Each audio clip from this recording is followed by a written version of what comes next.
Mesdames et messieurs, bonjour. Je vous reviens encore ce matin. C'est pour adresser un message de soutien à notre chère et sœur Fabienne Marlène Essola Efoutam, qui est avocate au barreau du Gabon. Marlène, je viens encore vers toi ce matin. C'est pour non seulement appuyer, te soutenir par rapport à la dénonciation que tu fais sur ce foutage de gueule par rapport à la question électorale, par rapport aux irrégularités qui se sont faites à Mindik, vois-tu.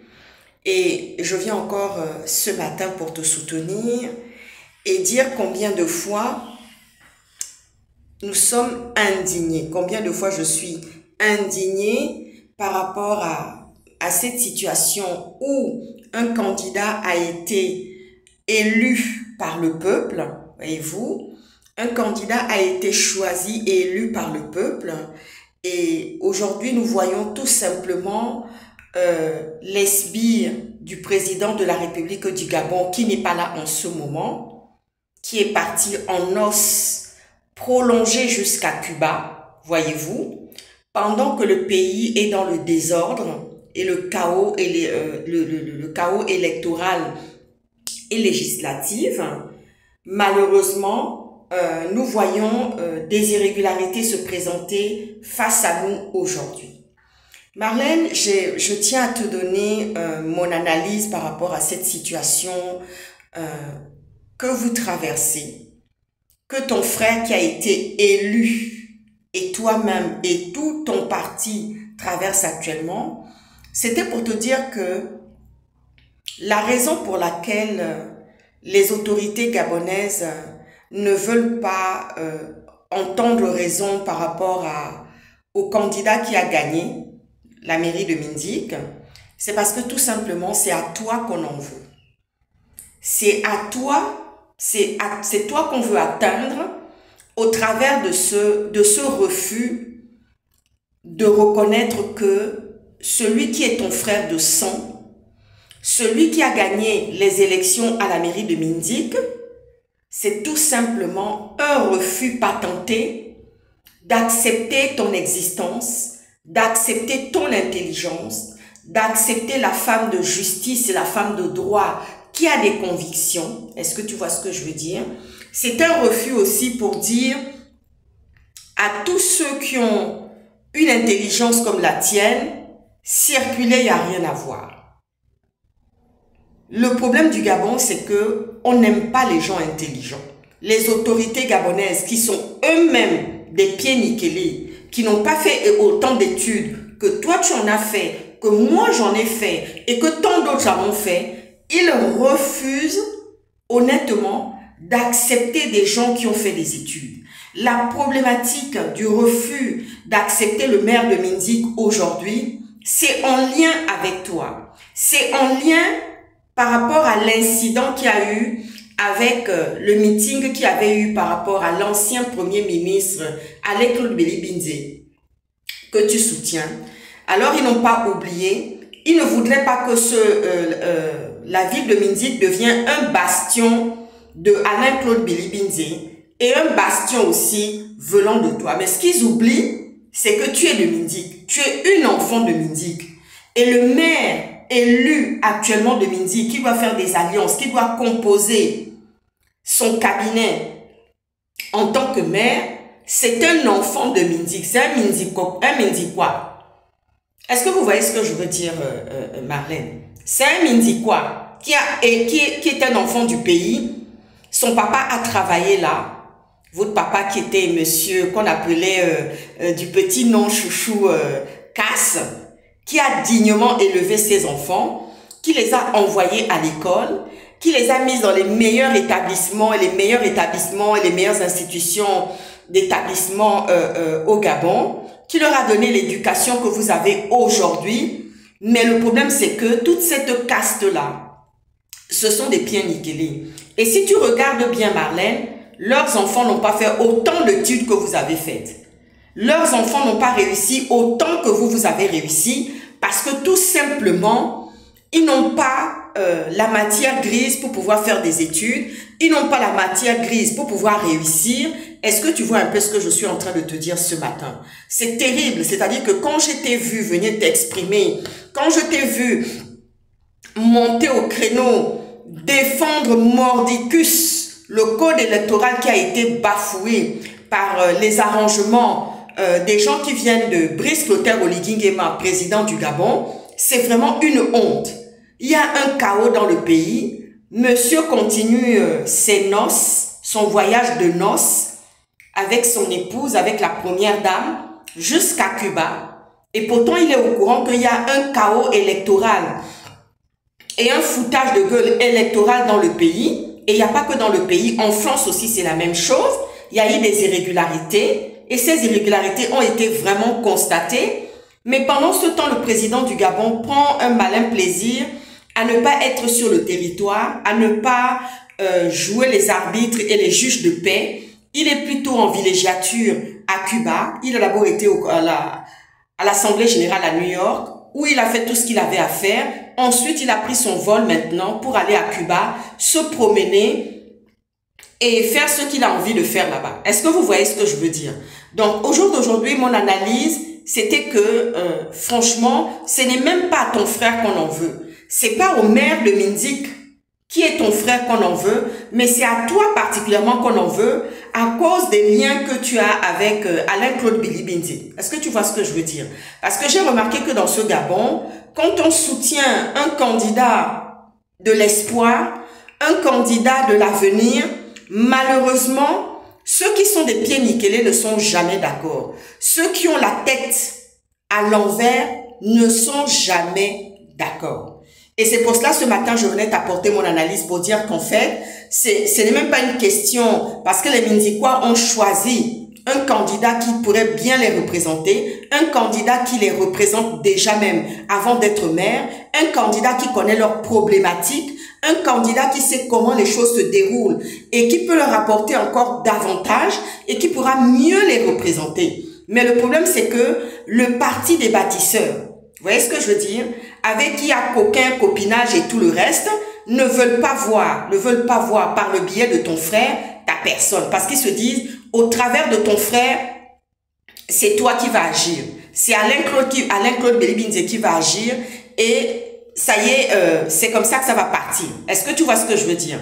Donc, honnêtement, au jour d'aujourd'hui, il va falloir mettre le président du Gabon au pied du mur par rapport à cette situation de chaos au niveau électoral, au niveau comment on appelle ça, du foutage de gueule et législatives qui n'ont pas été respectées au Gabon et en France aussi, parce que là aujourd'hui c'est Mindik, et je savais que Mindik allait encore être un lieu de tension, mais il est un lieu de tension, en fait c'est par rapport à toi.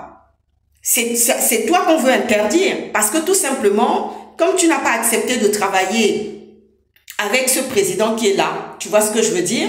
Alors, il fait tout pour t'empêcher de pouvoir briller et de pouvoir réussir.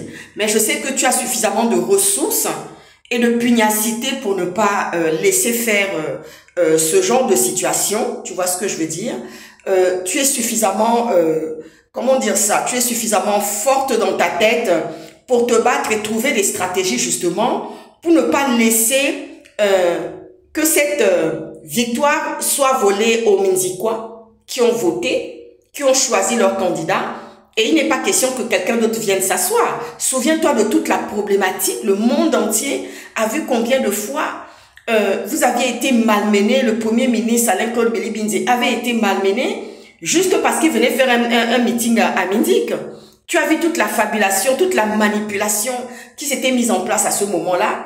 Franchement, c'était quelque chose de très éhonté qu'on avait vu à ce moment-là. Donc, c'est pour te dire qu'au jour d'aujourd'hui, la situation n'a pas changé. C'est-à-dire qu'à chaque fois qu'il y aura quelque chose à Mindik, comme on sait que c'est maître Fabienne, Marlène et Sola et Foutam qui est du coin, on va directement créer un incident.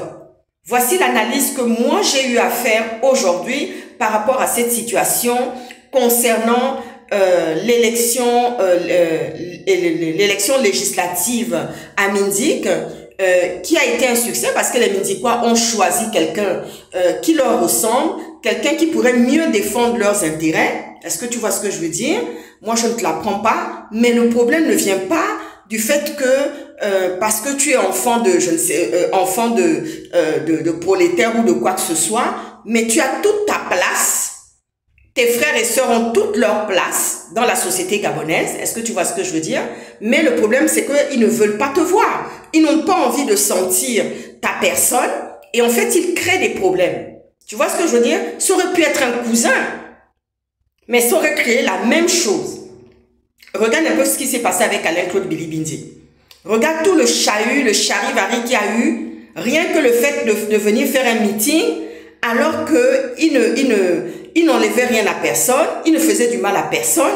Tu as vu combien de fois le président du Gabon a mobilisé toutes les autorités de Mindik pour nuire à ce que ce meeting ne puisse pas se faire. Est-ce que tu vois ce que je veux dire? Ils n'ont pas voulu que Alain-Claude Bilibindi puisse parler aux Mindikois. Aujourd'hui, ils ont un candidat qui s'est exprimé, c'est-à-dire que les Mindikois se sont exprimés dans les urnes et aujourd'hui, on leur refuse l'accession à ce candidat qui a gagné et qui va s'entendre, qui choisira avec qui il va s'entendre par rapport à cette élection qu'il a gagnée. Est-ce que tu vois ce que je veux dire? C'est vraiment du foutage de gueule. Tu vois ce que je veux dire? Non. Mais notre pays n'est pas sorti de l'ornière parce que s'attaquer ainsi à une intellectuelle, à une femme, chercher à l'empêcher de vouloir réussir, empêcher même un candidat qui a été élu, voté, choisi par les Mindikois, c'est qu'on va vraiment très loin. C'est que la démocratie est en panne. L'ascenseur de la démocratie est vraiment en panne au Gabon. Elle ne décolle pas. Tu vois ce que je veux dire, Marlène? Elle ne décolle pas. Elle continue à s'enliser. Elle continue à aller dans le bas-fond. Elle continue à aller dans la boue et le limon. Et nous ne savons pas quand est-ce que nous allons en sortir de cette situation concernant le manque de démocratie dans notre pays. Est-ce que tu vois ce que je veux dire? Oui, parce qu'on veut privilégier des gens. Ils se sont dit, tiens, il n'y aura que des bâtisseurs, histoire de démontrer à l'Assemblée que c'est une majorité constituante très forte qui a gagné les élections. Ils sont prêts à bidouiller tout et n'importe quoi. Ils sont prêts au clash. Tu vois ce que je veux dire? Ils sont prêts au clash parce que tout simplement, pour eux, ils se sont mis ça en tête. Pas Marlène, Fabienne et Soleil Foutam. C'est ton frère qui est là. C'est ton frère qui a gagné. Mais comme ils ont une problématique en se disant, oui, si son frère est là, c'est elle qui est là. Mais évidemment, le sang est toujours plus fort que tout. Est-ce que tu vois ce que je veux dire? Le sang est toujours plus fort que tout. Et je veux envoyer aussi un message. Je ferme la parenthèse. Je te salue bien, Marlène, Maître Marlène, Fabienne et Soleil Foutam. Beaucoup de courage, en tous les cas. Beaucoup de courage aussi à votre candidat de Mindik. Qui a gagné cette mandature. Il va falloir se battre, en tous les cas. Il va falloir même aller sur le terrain international pour démontrer que vraiment, c'est du n'importe quoi. Comment on appelle ça? Les droits fondamentaux électoraux n'ont pas été respectés. C'est vraiment du foutage de gueule. Le code électoral n'a pas été respecté. Tout est en lambeaux. Et je vais vous dire, le fait qu'il dure dehors, le fait qu'ils prennent autant de temps, ça l'arrange bien. C'est parce qu'il veut vraiment que la situation s'envenime. Et ensuite, non seulement c'est le pyromane, c'est le pyromane qui met le feu et qui vient éteindre l'incendie. Tu vois ce que je veux dire? Il attend juste ce moment-là, que ça prenne une ampleur, je ne sais pas comment. Et puis tout d'un coup, il va arriver là et il va commencer à faire je ne sais quoi pour dire qu'il est venu, il a éteint le feu. C'est vraiment très machiavélique ce que cet homme est en train de faire, qui est vraiment ce président du Gabon. Parce qu'aujourd'hui, les Gabonais sont tout cuits. Ceux qui ont voté le président du Gabon à 94%, ils sont tout cuits. Ils ne disent rien. Je n'ai jamais vu un peuple aussi cupide que les Gabonais. Je n'ai jamais vu ça. Je n'ai jamais vu ça. Ils sont tout cuits. Et même si on allait mettre des micro-trottoirs pour les interpeller, leur dire, est-ce que vous voyez ce qui se passe? Ah mais non, nous on a voté, on sait qu'il fait du bon travail, nous, ça c'est de la portion congrue, il n'y a rien, circuler, il n'y a rien à voir. Est-ce que tu vois ce que je veux dire? Ah oui, et ils sont là dans les chaumières, en train de regarder cela, en train de dire que non, rien ne s'y passe réellement, rien ne s'y déroule, en tous les cas, que leur candidat fait bien son travail, les choses se déroulent bien à Libreville, mais c'est vraiment une honte. C'est une honte de voir la pagaille, le désordre qu'il y a dans une élection législative. Est-ce que tu vois ce que je veux dire? On a transporté des gens comme des animaux, des vaches, dans des voitures et des bus pour les envoyer dans le Nord aller voter, alors qu'ils n'ont aucun lien avec le Nord. Ils n'ont aucun lien avec la région dans laquelle on les a amenés pour voter. Est-ce que tu vois ce que je veux dire? Donc, voilà, je t'envoie mes salutations distinguées et je te souhaite beaucoup de courage, et aux candidats aussi. Il va falloir se battre en tous les cas pour que cela soit reconnu et pour que le candidat de Minzik, que les Minzikois ont voté, soit installé à son fauteuil. Je vais envoyer un autre message à certaines femmes, à certaines mamans gabonaises, à certaines femmes gabonaises qui aiment la facilité. Regardez Marlène, elle a réussi avec ses frères et sœurs. Son père avait une petite pension, il n'avait pas une grande pension. Mais il a réussi à élever ses enfants. Ils ont tous des gros diplômes. Vous voyez ce que je veux dire? Non. J'envoie ce message, il y a quelqu'un qui va s'y reconnaître. Il y a quelqu'un qui va s'y reconnaître avec ses 7 ou ses 8 enfants qui sont là au dehors, qui attendent quelque chose de quelqu'un. N'attendez rien des enfants des autres. Envoyez vos enfants à l'école, faire réellement des études. Même si c'est, comment dire ça, même si c'est 200 000 que tu gagnes, investis ça pour tes enfants. J'étais au Cameroun, j'entendais une Camerounaise dire comme ça que oui, il est bien d'investir sur les enfants. Si mes parents n'avaient pas investi sur nous, en tous les cas, franchement, aujourd'hui, je ne serai pas l'ambassadrice parce que tout le monde dit, tu es l'ambassadrice du Gabon. Quand je suis au Kurdistan irakien, là où j'ai été, là où j'ai l'habitude d'aller, là où j'ai combattu avec les femmes kurdes, on me dit, tu es l'ambassadrice du Gabon parce qu'on ne connaît pas de Gabonaise qui a combattu pour le terrorisme, qui s'est spécialisée dans cela. Sans compter les autres manteaux. Est-ce que vous voyez ce que je veux dire? Ils m'ont sorti ça m'a fait pleurer en disant tu es l'ambassadrice. Oui, parce qu'il y a des disputes. Parfois quand je dis mais attendez, quand je suis arrivée, je suis d'origine gabonaise. Ça on peut pas l'enlever. Oh non, tu es française. Oh non, tu es américaine. Je dis je suis d'abord d'origine gabonaise. Ça faut pas l'oublier. Parce que tout ce que je fais là, je représente aussi mon pays d'origine qui est le Gabon. Et elles ont sorti comme ça, oui, tu es l'ambassadrice, tu représentes tellement si bien le Gabon, au travers de ce que tu as fait, au travers de la spécialité que tu as faite. Donc, je suis un peu disputée de tous les côtés, on me dispute de tous les côtés. Je suis fière de cela parce que mes parents m'ont permis de recevoir l'instruction, d'avoir une éducation avec mes sœurs, avec ma sœur. Vous voyez ce que je veux dire? Non, c'est très important.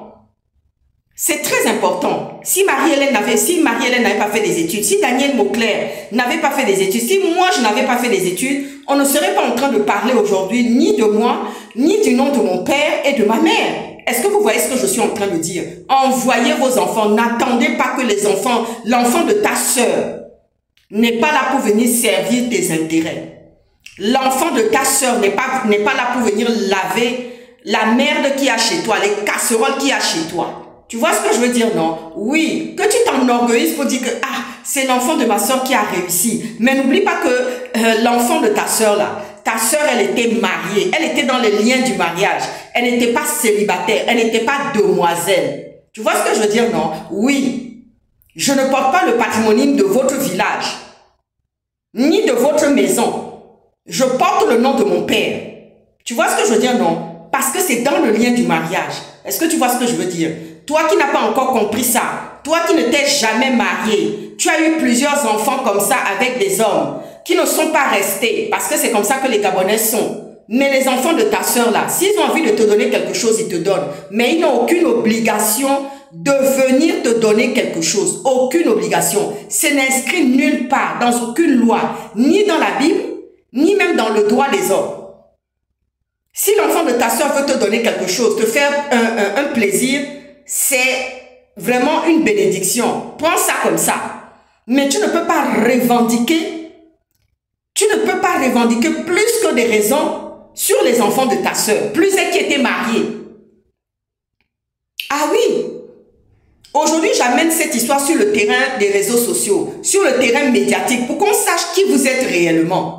Envoyez vos enfants à l'école, poussez vos enfants à se battre, à réussir, à devenir des gens. Voilà. Comme dit souvent, j'ai une amie béninoise qui est conservatrice à Bordeaux, Lydie Datrinda, qui dit toujours que oui, tu es vraiment un modèle. On m'a toujours dit ça, tu es un modèle. Et le papa de mes enfants me dit toujours, ah maman, quand tu arrives quelque part, c'est un bouleversement agréable, les choses changent. Tu vois ce que je veux dire? Les choses changent. Les gens ont envie de faire les mêmes choses que toi. Les gens veulent faire ceci. Les gens veulent faire plein de choses. Tu vois ce que je veux dire, non? Oui, c'est comme ça que je suis. Je suis un modèle. Comme disaient les femmes kurdes, tu es l'ambassadrice des Gabonaises. Oui, et je suis fière de ça. Envoyez vos filles à l'école. Parce que monsieur Casse, papa Casse, de son petit nom, a payé les études. Il n'avait pas beaucoup d'argent, mais il a payé. Il leur a donné ce qu'il y a de plus important. C'est les études, l'éducation. Parce qu'avec ça, la personne ne peut venir jouer avec toi. Oui, quand tu parles face to là, on sait de quoi tu peux parler. C'est pas sortir les audios dans les Facebook pour sortir la méchanceté. Dis à tes enfants, demande à tes enfants de se battre et de réussir. C'est ça le plus important. Si l'enfant de ta soeur vient te donner quelque chose, bien, mais si elle ne te donne pas, ne cherche pas de problème. C'est tout ce que j'avais encore à dire aujourd'hui ce matin. Ah, ciao.